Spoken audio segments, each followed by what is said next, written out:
Okay. As Nico said, every single working on fire team is actually a community project. And this is how the whole process worked. A community with a high risk of wildfire affecting them, be it in the path, or maybe starting the fires, or some sort of relation to a wildfire aspect. Those were targeted according to risk maps. You go into the community and you get 25 people from the community and you live, eat, sleep fire. Everything from defensible space right the way through the fire sciences. Teach them everything that you need them to teach them. Every night they go home to their family. Now every one of our firefighters, we've got statisticians that work in the social statisticians. Every one of our firefighters impacts directly a minimum of 8 people. Remember, we've got extended families and we've got lots of kids running around in very, very dense communities. So 1 is to 8. Let's say we've got 1,000 firefighters. We've got direct influence of 8,000 people outside of that program. And the best way that it works is that me and my house, I make defensible space. Very simple. I make a fire break and I don't have wood next to my house, and all the firewise principles are part of my job. I go to work every single day, and when I come home in the afternoon and I'm sitting there watching the sun go down, I talk to my neighbors and I say, guys, your house, if a fire comes through here, there's going to be trouble. Your house is going to burn. Why is it going to burn? And I tell the story. And what you find is that from 1, you get 5 or 6 around me. Those 5 or 6 become 32. Those 32 become 64, and it just expands all the way over. And one of the strongest things about the Working on Fire program and the Firewise integration is that the communities that have been directly influenced by the Working on Fire program, they haven't had catastrophic events again. They've had catastrophic events around them, but not directly in that community, which is a massive change. Because if you can just save one community, you've made a difference. You can change an entire generation by influencing just one firefighter. Because that firefighter's got kids. And funny enough, we've got our first firefighters that are now coming through as kids. As in when their dad started 13 years ago, he was probably 18. And now it's now coming through, and we've got the first kids coming through as in second generation working on firefighters. It's all about the community. Influence the people, and you can change generational challenges. You can turn it around. Paradigm shift, that's the right word. I was trying to find it just now.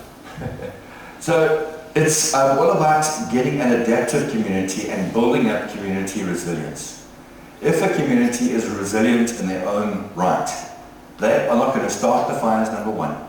They're going to control the fuel around them, and they're not going to be part of the problem. They're going to be part of the solution. And the resilience is that that's one community that you don't have to worry about anymore. You don't have to have additional resources coming into there. You don't have to have additional money coming into there, because they are self-reliant and self-sufficient. They manage their own risk without it being, you will manage your own risk. They do it automatically because they live, eat and sleep it all the way through. So we've got the Working on Fire program, which has got a very strong Firewise principle base. And then we've got other areas where we needed focused Firewise communities for a little bit larger scale, where 25 wasn't enough, or 50 wasn't enough, 100 wasn't enough. And it's a different program totally, based on the NFPA Firewise. And there are lots of them all over the place. They are often around international borders. That there is Swaziland, that there is Lesotho, and that there is Zimbabwe up there. Mozambique comes down over here next to the Kruger National Park. So you're looking at not just a community change now, it's a landscape change. A landscape can be relative, it can be the size of this room, or it can be the size of an entire international boundary. That's a landscape, it's a large landscape. Because you cannot have fires coming from your country and going next door, or coming back from the other way either. It's massive risk involved. Lynn is going to be telling us about some of the work that was done down here, focused work with large-scale fire breaks. And every single one of those projects has literally changed entire generations, where an entire community that used to be the problem are now the solution. The word problem is no longer used. Not even the word challenge is used, because you've changed the way they think and they feel inside as well. So the Working on Fire program is a 7-day per week, 12 months a year. Fire-wise, because now the scale gets a little bigger, or fire-wise, it is teams working 3 days a week, because then you can spread it out. They work very close to the home. They must not have to spend their own money to go somewhere, on a bus or a taxi. We haven't got trains. So they must be able to walk to work and then walk back again, or walk to the area where they're actually doing defense. We've also got horse teams, as in teams that work with horses. They are around over here, because the only transport there are no roads. There are no motorbikes, there are no helicopters, so they got horses. So they go out and they work on their horses. There they go 15 kilometers away, because the horse is faster, obviously. And there are 1,243 Firewise participants out there now. Very strong on the female side. 58% of the women of the teams are women, 63% youth and 2% are disabled. It's often because the women are the ones left in the villages. The guys go into the towns and they go work there and come back over the weekends or once a month or whatever cycle it is. So the people that have to do something are not the men, it's the females, it's the ladies. And the biggest trick is to get stakeholder buy-in, as in community buy-in. There's one way to make something fail, and that's tell somebody what they have to do. The only way to fix it is to say, here is a solution, please help us make it happen. Or even better, tell them 5 stories and let them choose which one of those they want to choose. You make sure that you focus them onto the right choice. And then it's their idea. It's not yours anymore, it's their idea. And that principle works all over the world, even in the most hostile environments where communities hate XYZ that's happening around them. Once they are the solution, they are part of the solution, it's theirs. They buy it in. Because the identity of that community is very important. It may be 3 or 4 families, or maybe 10 families, but they've got an identity that you cannot take away from them. In fact, you mustn't take it away from them, because their strength is in their identity. And I know you've got exactly the same thing in some of your rural villages, Spanish rural villages. They are tight, tight, tight. Don't ever tell them what to do, because they'll tell you where the door is. But make them the solution and watch what happens next. Because then you get that pride and that identity that comes through, and the passion that they have in their pride starts carrying through into solutions. So communities obviously vulnerable to fires, I've already said it before, and they have got no support from a formal fire brigade. There is no fire brigade. There is no fire protection association. They are all on their own, a whole day's walk to town, or a half a day's ride on the horse to town. Who's going to help them with fires? They're going to probably start them themselves for agricultural reasons, or maybe lightning.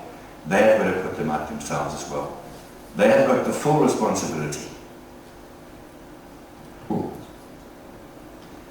That's an example of defensible space. Typical rural, you've got mountainous terrain, that's actually quite steep, canyons all the way through, and that set of structures is now fairly defensible. They've got metal roof over there, that's still thatch, but the more that they can go away from the thatched grass, obviously the better. And the most important thing is the fire is going to come from the bottom and it's going to go up. So this area must be wider than at the back, and that's why it is like this. Firewise training is always great fun because you get the whole community involved and you get the kids doing little plays and the old ladies singing their songs and the old ladies outside cooking the food, and it's great fun. I love it because you get good food. But it's all about making them part of it, as in you cannot be insular. It's got to be an encompassing system. And you got to do risk assessments as well. That's also really good because they always feed very, very good food. House science. I mean, think about it. If you get called out to a fire in the middle of the bush and you've got no idea where the roads are, because there are no signs and there are no systems whereby you can navigate. You might have a GPS point, but there's no road to get there. So we help the entire community with road signs and direction planners and systems like that. There's some more. Okay, that's in the Western Cape. They've got satellite TV as well, so that's pretty cool. We have pre-fire season drives, because like any human, after the fire season you go into relaxed mode, it starts raining and everything goes quiet. So we then build up the momentum, call it momentum again, just before fire season. And we make sure that the systems are all in place. For example, overgrown roads, we help them clear it out and get everything ready. And we try and design the Firewise communities as a refuge, as in the communities that are around that system. They can come into a Firewise community for safety if things get badly wrong. We go through fire management plans, and you've got to look at the history. That history is as simple as speaking to the village elders and saying, where do the fires come from? They will tell you. What caused those fires? They will tell you. How did you recover afterwards? How long did it take? They will tell you. They know. They've got knowledge in the society that is so desperately untapped. You just got to ask the right questions. And sometimes you got to ask it gently, because this family is fighting with that family and that family doesn't talk to that one. And I'm pretty sure that you have that here in Portugal too. I know you do, because it's all over the world. It's exactly the same. You just got to open it up, and then you help them with maps, and very, very simple maps. It doesn't have to be topocadascals, because the boundary means nothing. Fire doesn't care about a line on a map. It doesn't care. It's going to go straight through. But it's very useful to have families on it. Flongo family and Koza family and all the different families, because when something goes wrong, who are you going to talk to? Who are you going to call? Who's going to help you? That's much more important than a boundary of a landowner. Simple things. Very simple. Education and awareness posters, school drives, school plays, singing competitions, drawing competitions, cooking competitions. Cooking competitions are my favorite. So everything goes in with that as well. Landscape level. A landscape implies a contiguous environment, as in continuous. So the larger the landscape that you can influence, the better it is, because you have to go on a much wider scale than just this one room. So that's the guys going out and doing clearing of alien invaders, like for example wattle. There are horse teams. They're going out. Not sure what they're going to go do, but that's not posed. That really is the people going to work. Go back a couple of 100 years in Portugal, and I think it probably looked the same. Maybe not even 100 years ago, 50 years ago maybe, but maybe looked the same. Beautiful mountains. That's the Lesotho. Goes from 1,000 foot to 16,000 feet like that. Very pretty. And we also got community upliftment programs. For example, bees, apiaries. We help with the boxes and we help with the frames, and they grow their own honey and they make good money, and the kids love it. That's the kids' favorite. Every little thing that you can do to make that community stronger. Beekeeping, carpentry. You teach them bricklaying if they haven't got that skills. Computers. There are hundreds of things that we go in. Whatever their needs are. For example, if they say, we need to understand computers. We've got all the old people over there, and all the kids down here laughing at them. One computer, the kids teach the old people, you'll be amazed what generational link you can get in that one. Just one computer can make a massive difference. That's in Tanzania. So yes, we've done lots of work in Africa. There are probably gorillas running right up there. That is Southern, Western Cape, one of the teams.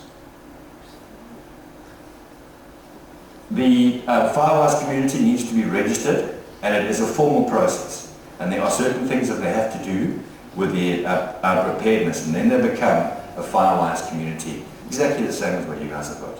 Where as you drive in or ride in or walk in to the little town or village, but all these Firewise communities, and they're very, very proud of it. Because rightly so, it makes a big difference. Challenges, there are always challenges, and we've been painting this nice rosy picture all the time, hugs and kisses, and it's not always hugs and kisses, we know that. Social conflicts, my family doesn't like your family, your daughter, whatever, lots of stories. Traditional burning as a land practice. For example, that grass that they live in must burn. You cannot go there and say don't burn, because it must. Because if it doesn't burn, it is unpalatable the next year. Winston will give us lots more stories about that. You've got to keep the community members involved. It has to be alive. If it starts becoming a paperwork exercise or a on-the-wall exercise, it fails very, very fast. Because the feeling goes away. I'm not sure how else to put it. The feeling goes away. You've got to get everybody involved. You've got to get all the families involved, all the key role players, all the guys with the big mouth. Those are the guys who need to get involved. The people that don't say anything and they sit in the corner, they are the ones that you need to tag and try and get them in. That's not easy, because sometimes it just takes so much time. And one of the biggest things we've learned about communities is that it's time. Don't think you can rush in, tell them a lot of stories, and then rush out again, because it won't happen. It's taken generations. Are you okay? You almost got it. It has taken generations for that family to, or that community to develop and get to where they are. You can't change it overnight. It takes time, and it has to be slow, soft hands. We call it soft hands. Funding. Everything requires money. No money, no funny. It's just one of those things. It's critical to try and find where that money's coming from and where it's going to go without it filtering into nothingness, like buying Kentucky for the entire village, or McDonald's, buying McDonald's for the entire village to get them to come to a community hall for a meeting. You get a much better result if you make a big pot of maize meal and lots of meat. That works much better, and it's cheaper. So money's quite important. Obrigado, thank you. That's how I finished.